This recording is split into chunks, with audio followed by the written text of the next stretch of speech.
Om, selamat pagi jemaat Tuhan. Berjumpa kembali dalam doa pagi online.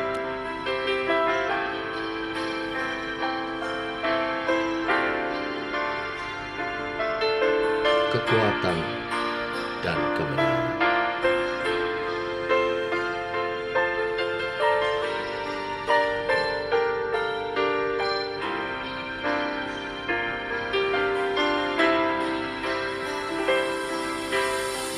Tiada kata yang dapat kuungkapkan untuk melukiskan keajaibanmu. Sungguh besar dan mulia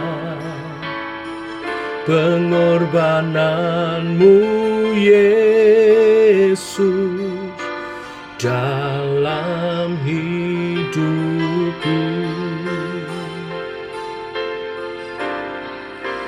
Ku bersyukur kepadamu buat anugerah-Mu bagiku. Takkan pernah ku berhenti menyembah-Mu, oh Yesusku. Ku angkat tangan, ku memuji kebesaran-Mu, oh Tuhan. Kau Allah setia yang selalu ada di dalamku.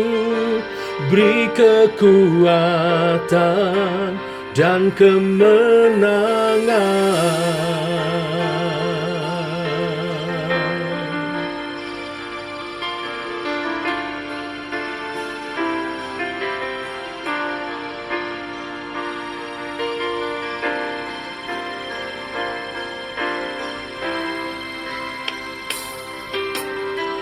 Tiada kata yang dapat kuungkapkan untuk melukiskan keajaiban-Mu. Sungguh besar dan mulia pengorbanan-Mu, Yesus, dalam hidupku. Ku bersyukur kepadamu buat anugerah-Mu bagiku. Takkan pernah ku berhenti menyembah-Mu, oh Yesusku. Ku angkat tangan, ku memuji kebesaran-Mu, oh Tuhan. Kau Allah setia yang selalu ada di dalamku. Beri kekuatan dan kemenangan.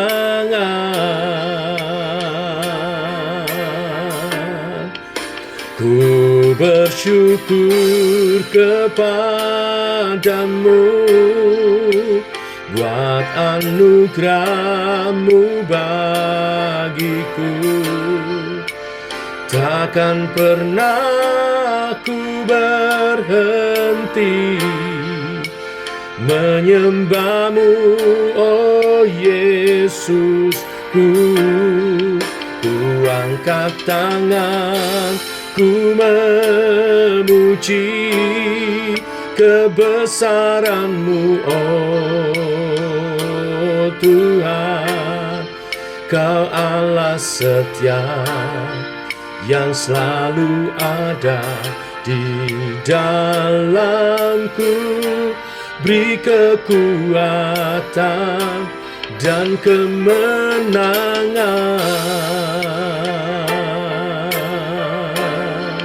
Kau Allah setia yang selalu ada di dalamku, beri kekuatan dan kemenangan.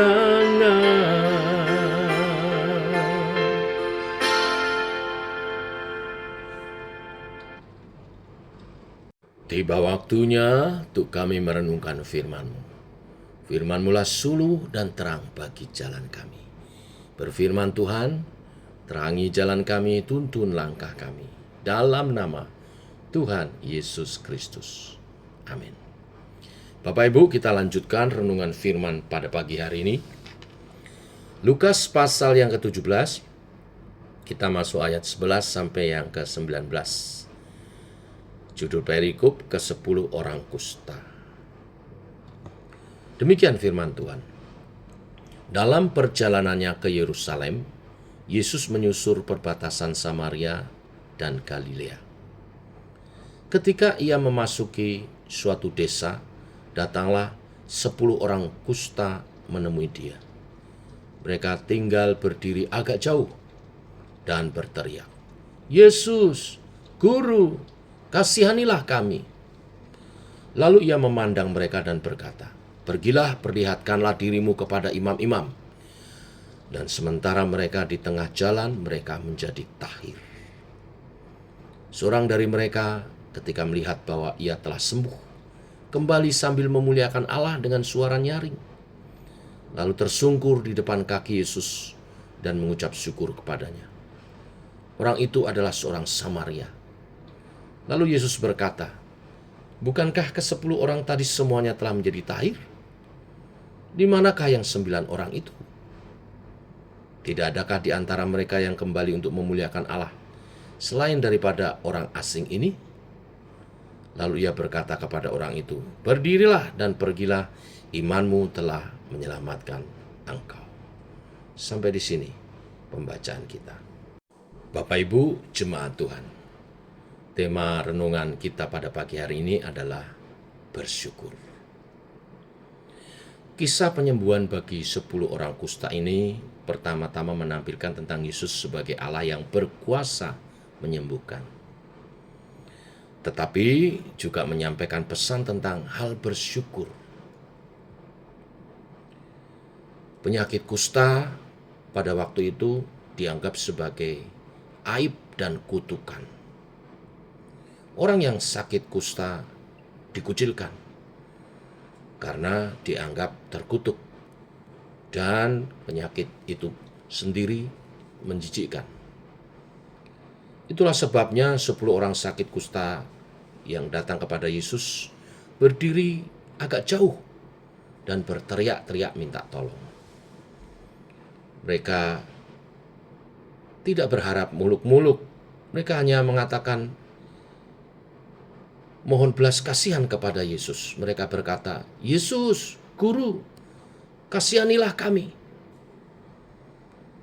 Teriakan yang singkat tapi menggambarkan penderitaan yang berat. Penderitaan secara fisik, sakit kusta sangat menyakitkan tubuh dan mengancam nyawa.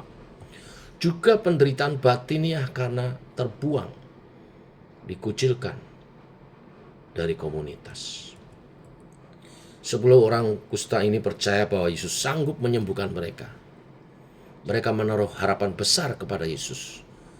Terbukti ketika Yesus tidak secara langsung menyembuhkan mereka, Yesus menyuruh mereka, "Pergi, perlihatkan dirimu pada imam," karena pada waktu itu orang yang sakit kusta hanya bisa dinyatakan sembuh oleh seorang imam. Bila imam memeriksa dan kedapatan memang sembuh, imam itu akan mentahirkan dan kemudian melayakkan kembali untuk mereka ada di tengah umat. Waktu Yesus berkata, "Pergi perlihatkan dirimu kepada imam," mereka pergi tanpa ragu karena mereka percaya Yesus sanggup menyembuhkan. Mereka segera pergi melakukan perintah Yesus itu. Dan di tengah perjalanan terjadilah mujizat.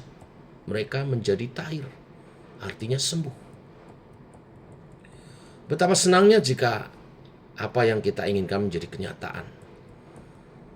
Tahir dari sakit kusta bukan hanya sekedar sembuh, tetapi juga pulih dengan hubungan dengan sesama, juga hubungan dengan Tuhan, karena berarti kutukannya dicabut, diperkenan kembali. 9 orang kusta yang lain pergi berjumpa dengan keluarga dan orang-orang yang sebelumnya mengucilkan mereka. Penuh sukacita, sembuh diberi oleh Tuhan.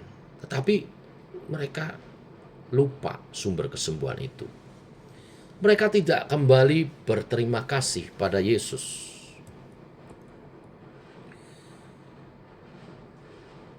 Hanya satu orang dari mereka, yaitu seorang Samaria. Namanya tidak dicatat, tetapi kebangsaannya disebut. Orang Samaria sebenarnya memiliki hubungan darah dengan orang Yahudi, tetapi orang Yahudi menolak orang Samaria. Mereka tidak mau bergaul dengan orang Samaria. Karena orang Samaria itu orang Yahudi yang kawin campur dengan penduduk sekitar, dan itu dianggap satu aib, merusak keturunan keyahudian. Tetapi dari peristiwa ini, Yesus memakai teladan orang Samaria ini untuk mengoreksi kehidupan umat Tuhan, orang-orang Yahudi. Orang Samaria itu tahu diri, ia mengingat Yesus. Ia bukan hanya mematuhi perintah Yesus untuk menemui iman, tetapi juga kembali kepada Yesus setelah sembuh. Ia kembali sambil memuliakan Allah dengan suaranya nyaring. Ia tersungkur menyembah Yesus. Ia mengucap syukur. Berbeda dengan ke-9 orang lainnya. Bersyukur. Ada berkat tersendiri dalam bersyukur. Setidaknya ada 3 berkat.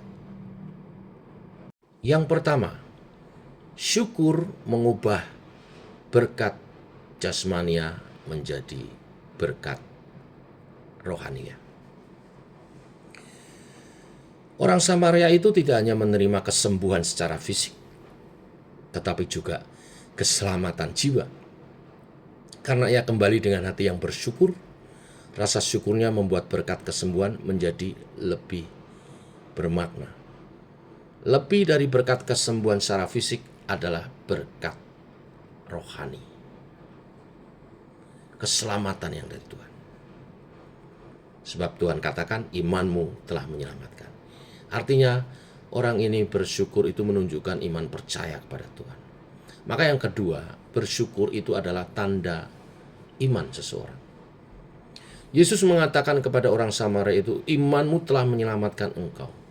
Ini menunjukkan bahwa iman yang menyelamatkan adalah iman yang diwujudkan dengan rasa syukur dan kesadaran akan sumber berkat. Kalau saudara bersyukur kepada Tuhan, saudara itu mengakui Tuhan sebagai sumber berkat-Mu, Tuhan yang menyembuhkan, Tuhan yang menyelamatkan, Tuhan segalanya. Dan yang ketiga, bersyukur mengatasi sikap acuh tak acuh. Seringkali kita sebagai umat Tuhan menjadi bagian dari 9 orang yang melupakan rasa syukur setelah disembuhkan. Kita lupa bersyukur setelah masalah kita ada jalan keluar. Kita lupa mengucap syukur setelah keadaan kita aman-aman saja. Kisah tentang ke-10 orang kusta mengajak kepada kita untuk tidak mengabaikan anugerah-anugerah sekecil apapun setiap hari. Untuk apa? Untuk terus-menerus berlatih bersyukur. Bapak Ibu, melalui pengajaran pagi hari ini, mari kita belajar bersyukur. Sekecil apapun berkat yang kita terima, kita bersyukur. Mulai dari bersyukur dengan nafas yang Tuhan beri. Bangun pagi, sehat, bersyukur. Terlebih hari ini, tidak hanya bangun pagi sehat, bahkan berkat Tuhan sediakan menyertai sepanjang hari kita.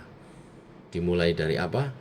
Nafas hidup, berkat firman Tuhan yang mengingatkan kepada kita supaya iman kita bertumbuh, makin hari makin mengerti kehendak dan isi hati Tuhan, apa yang menyenangkan hatinya, apa yang Tuhan tidak suka.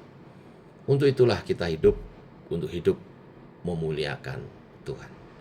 Mari kita bersyukur. Tuhan memberkati. Mari kita berdoa. Terima kasih Tuhan buat pagi yang baru, nafas hidup anugerah darimu. Terima kasih buat firman-Mu mengingatkan kepada kami pentingnya bersyukur. Saat kami bersyukur, Engkau meningkatkan kualitas berkat yang kami terima. Dari berkat jasmania kepada berkat rohani. Dan saat kami bersyukur, iman kami bertumbuh. Karena kami makin menyadari segala berkat datang kepada Tuhan. Dan kami makin berpegang kepadamu. Mengandalkan Engkau. Dan iman percaya kami bertumbuh. Kami menjadi pribadi yang peduli. Peduli akan berkat-berkat sekecil apapun untuk disyukuri dan memiliki sikap yang lebih baik. Baik kepada Tuhan maupun kepada sesama. Allah Roh Kudus, bimbinglah kami menggenapi kebenaran firman hari ini. Selalu bersyukur senantiasa. Selalu bersyukur di dalam Tuhan. Terima kasih untuk hari ini. Sertai umat-Mu sepanjang hari ini, apa yang dibuat menjadi berhasil. Berkati pekerjaan kami, berkarya bagi Tuhan, berguna bermanfaat bagi sesama. Berkati tiap keluarga dalam perlindungan Tuhan, jauhkan dari mara bahaya kecelakaan apapun dalam perjalanan umat-Mu, sertai lindungi anak-anak kami, studinya, masa depannya, pergaulannya. Mereka bertumbuh sebagai pribadi-pribadi yang perkasa di bumi, menyatakan kerajaan Allah di bumi seperti di surga. Kehidupan umat-Mu memuliakan Tuhan. Dalam berkat-berkat yang melimpah, memuliakan Tuhan untuk melayani dan menjadi kesaksian. Terima kasih Tuhan. Ini doa kami. Dalam nama Tuhan Yesus kami berdoa. Amin. Selamat pagi jemaat Tuhan. Selamat berkarya. Selalu bersyukur sekecil apapun berkat Tuhan. Tuhan memberkati. Shalom.